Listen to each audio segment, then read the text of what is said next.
মৃত্যুর আগে দিয়ে আলকামার মুখ দিয়ে কালেমা বেরোয় না। সবাই মিলে আলকামারে বলে, ও আলকামা কালেমা কালেমা পড়ো। আলকামার সামনে সবাই পড়ে লা ইলাহা ইল্লাল্লাহ, কিন্তু আলকামার মুখ দিয়ে বের হয় না। 3 দিন বিছানায় পড়া। বিশ্বনবী আলকামার বউরে ডেকে পাঠালেন, ও আলকামার বউ, আলকামা কেমন ছিল? আলকামার বিবি বলে, খুব নামাজি ছিল নবী, জিকির করতো, তাহাজ্জুদ মিস হতো না।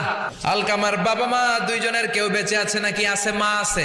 আলকামার মারে ডাকো। বিশ্বনবী আলকামার মারে বললেন, ও আলকামার মা, তোমার বেটা আলকামা কেমন ছিল? আলকামার মা বলে, ভালো ছিল, নামাজ পড়তো নি পড়তো, রোজা রাখতো নি রাখতো, তোমার সাথে কেমন আচরণ করতো? এই কথা জিজ্ঞেস করার পরে আলকামার মা কান্না শুরু করে দিয়েছে।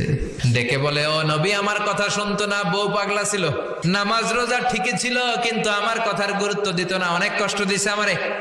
বিশ্বনবী বলল, তোমার নিজের ছেলে কি আর করবা, মাফ করে দাও। আলকামার মা বলে, না মাফ করবো না। বিশ্বনবী বললেন, লাকড়ি আনো, আগুন জ্বালাও।